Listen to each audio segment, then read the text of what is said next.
I think the biggest problem with Revenge of the Sith is it feels like Anakin turns too quickly. You know, he goes from, I need to save my wife, to, alright, I'll kill everyone, in like a second. So, we need to talk about Jar Jar Binks and United States foreign policy.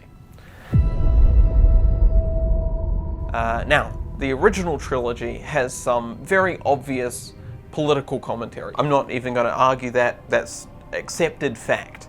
But George says that the prequels are similarly political. But it's like, what? It would be bad if there's a bad guy in charge.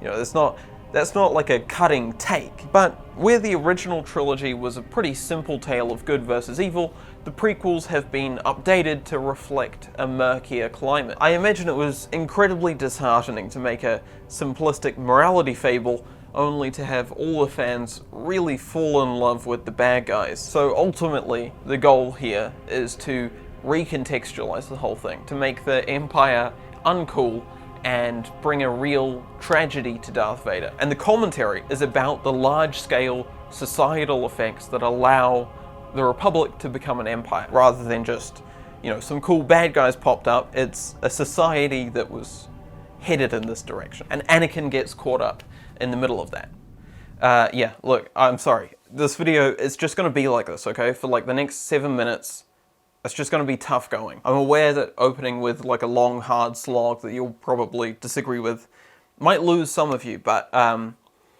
we'll crack on. The big theme of this movie is trust. Everyone needs Anakin's trust, and he doesn't know who to trust. And ultimately, it's his failure to trust that sets him down this path of ultimate greed. So it's a poetic subversion of Return of the Jedi, where Luke has trust in Darth Vader over and over again, even when he's proven wrong every time. And the Jedi really can't help Anakin there because of their complete rejection of attachment, which is a theme explored very explicitly in Empire Strikes Back, where the Jedi are going, no, you mustn't save your friends, you can't be attached to anyone, Darth Vader can't be saved, and Luke rejects all that and ultimately proves them wrong. Yeah, I'm simplifying that a lot, okay? But that's just for time. We don't have time to get into Empire Strikes Back. And don't worry about it, okay? It's fine. There's that George Lucas quote. It's like poetry, so if they rhyme. Which is often used against him as a criticism that he just recycles ideas. But it's actually really one of his strengths. He's talking about semiotics, reusing symbols and new contexts to create new meanings. The opening of episode 1, we can all agree is rough, but it only fails on the actual literal delivery level. On the top level of ideas and symbols and themes, it's doing a lot and it's doing it well. We open in space with some boring negotiations above a planet. Then the heroes go down to the planet and pick up the movie's protagonist. It's basically the perfect inverse of A New Hope, right? Jar Jar is the twisted Luke Skywalker. I told you this was coming, okay? Look. And Jar Jar is very alien and low class even within his own society. And this is classic setup for a morality tale. Our protagonists are going to go through a clumsy negotiation to treat this character as respectfully as possible, and that will show us the value of acceptance and compassion. The Jedi do not do that. The Jedi are c***s. It's important to the prequels that the Jedi are wrong. They've become corrupted by power. When the Emperor says in this movie, all who gain power are afraid to lose it, even the Jedi. Nothing that he says in that scene is a lie. You're meant to take that at face value. They've become an arm of a corrupt republic, a republic corrupted by financial interests, massive growing inequalities, and most of all, because there's a bad guy in charge.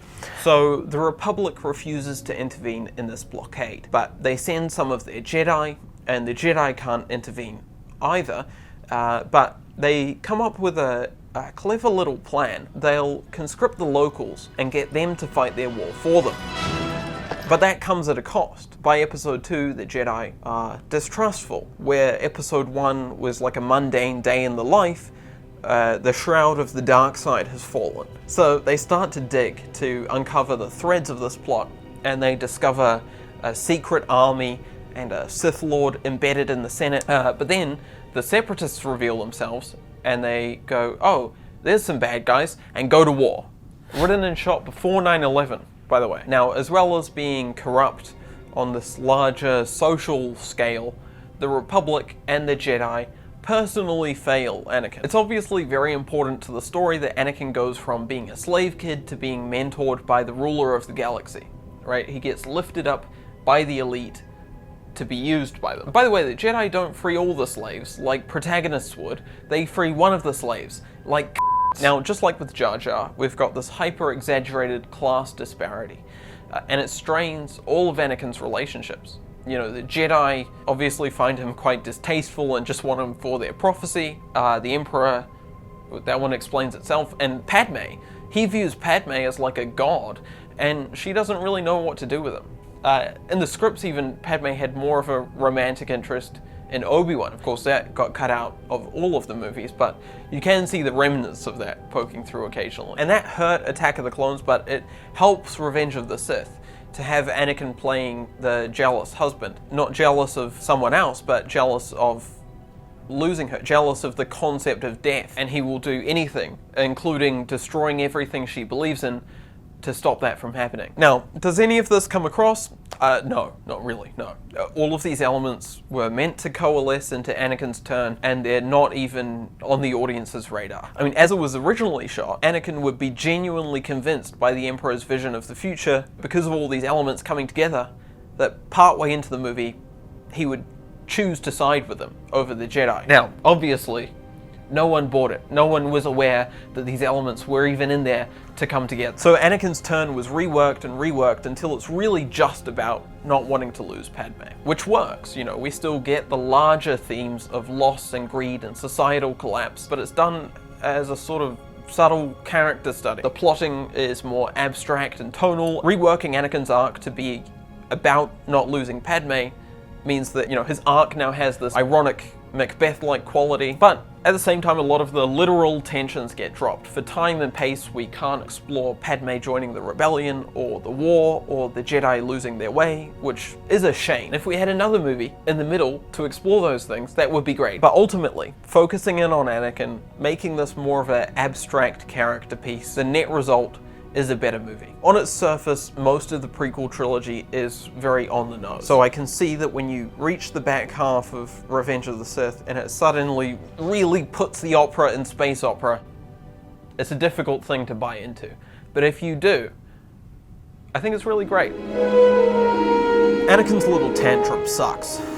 You can see what the intent is, to show Anakin being caught in this power play between the Emperor and the Jedi, but instead it plays like him having a hissy fit. I think it really needs a rewrite, just to slightly push it in the direction of the Jedi being overly suspicious and cold, exaggerate that side of it, which obviously makes Anakin have more of an internal conflict, makes us empathize with him more, and makes that tension actually apparent to the audience. If, rather than verbal conflict here, we had a building, quiet, internal conflict slowly tearing Anakin apart, not only would it help this scene, but it would help to sell the pivot. But I can't do that. They shot him throwing a sook. All the footage I have is of him throwing a sook.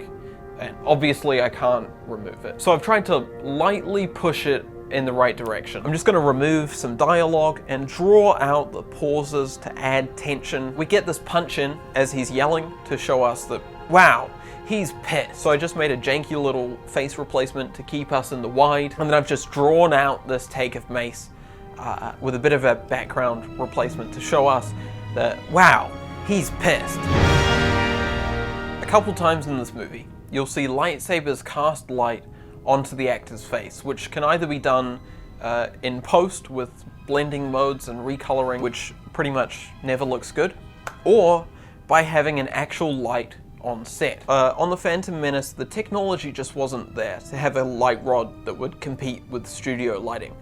But by Attack of the Clones, they could, kinda. They couldn't be hit against each other, and the light was still very dim, so it was only used in a few shots in the dark in close-up, so you couldn't see the power cable and duct tape. But by the time they were shooting Revenge of the Sith, miniaturized LED tech was at the point that you could have a feasible light-up prop lightsaber. And that's not what's happening here at all. They never made that. I saw that one of these composites was credited to Mike Conte, so I asked him about it, and he had a very interesting answer, one that I don't think has ever been documented before. It was George's specific request on The Phantom Menace that the compositors not add any light from the lightsabers. And it was only after they did the practicals on Attack of the Clones that the compositors started to do it. So it's clearly something that George doesn't care about at all, and when they are doing it, it's not a director's decision, it's a compositing choice. On the one hand, yeah, it's not something that actually matters.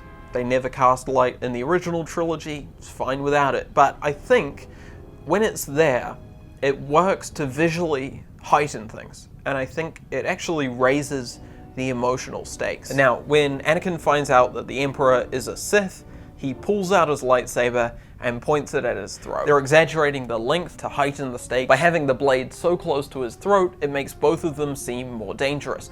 Anakin seems more unhinged because one little wrong move and he could kill a guy, and the Emperor's more unhinged because he clearly doesn't care about that. But I want to push this further. I want to have the lightsaber actually cast light onto the Emperor's face. Now, I've done a little face relighting on here before. On the Blade Runner edit, I actually got a 3D model of Harrison Ford's face and relit that. Ridiculous, and it doesn't look that good. So I had it in my mind as something that I wanted to figure out. Then I accidentally stumbled on learning physics-guided face relighting under directional light, which is pretty incredibly realistic. But the code isn't publicly available yet, so I used a much worse algorithm called deep single-image portrait relighting, which gives me a shitty box. But we've now got detail in the shadows and light coming from the right direction, and it's tracked onto the face. I was worried it would look disastrously flickery.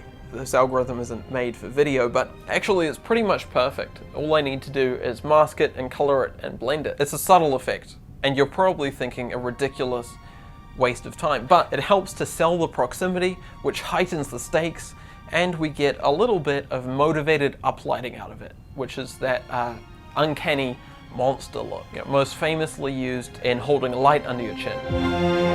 So now we're getting to Anakin's turn, and my hope is, with all of these little tweaks that I've made throughout the movie, that we're playing into this more abstract, operatic style and giving the whole thing a bit more of a tonal flow. So the pivot still hits just as hard, but maybe it feels a bit more earned. Now, this section of the movie was fairly drastically reworked already. Originally, Anakin would just be hanging out here throughout the fight because he'd already made up his mind that the Emperor had a lot of good ideas, actually. As it plays now, he goes, "No, I'm going to turn you in," goes to Mace. Mace demands his trust and sends him off to cry in the temple. Then he makes his way back and kills Mace on accident, which is really great. Imagine the movie without that stuff. This is really a far superior way of doing it. Excellent tragedy stuff, but it does cause a problem. Now, instead of Anakin turning because he genuinely believes in the Emperor's plans, he's turning coincidentally because he wants to save his wife so much. So it makes a lot less sense for him to immediately go, "Alright, I'll kill all the Jedi." So that's why it's a problem. That is the problem.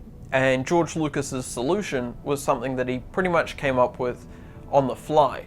While they were doing pickups, he decided to make this into like a deal with the devil. So they're modulating the Emperor's voice, brightening up his skin so he's almost glowing, and making it so it's more of a mystical thing. The pivot is like a pivot out of literal reality and into like the spiritual, which is nice.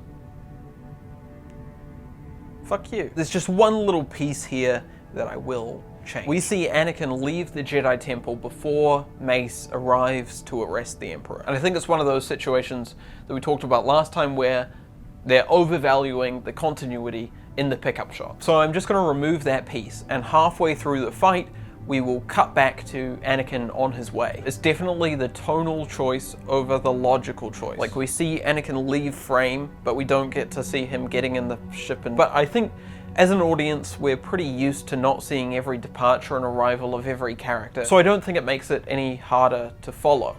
And the later we can push Anakin's choice, the more we play into this tonal pivot.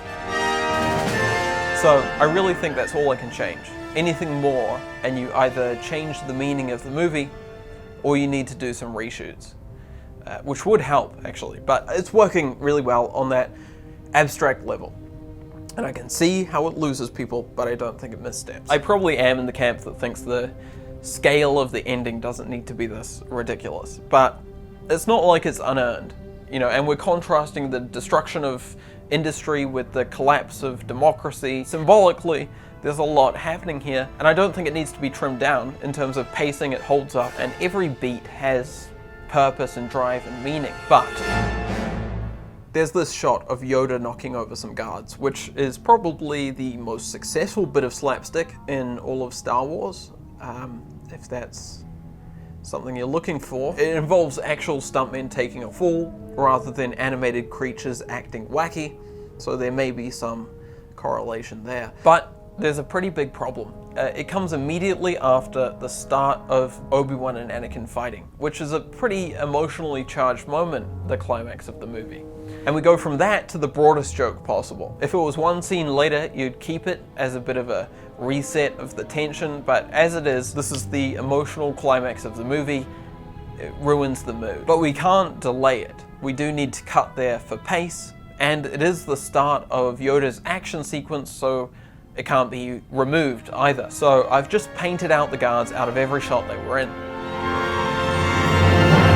But after that, it's just pure mythological themes and symbols. We're overlapping death and rebirth with the birth of the father and the death of the mother. People hate Padme's death because they think she just gives up and dies of a broken heart, but they're wrong. First off, nowhere in the movie is that said. You know, it's not lazy writing. It would be very easy to have her choked to death by Anakin, or, just give the droid an explanation. Oh no, her life energies are being sucked out and it's making a Darth Vader. That's not what's happening. It's designed so you bring your own meaning to it.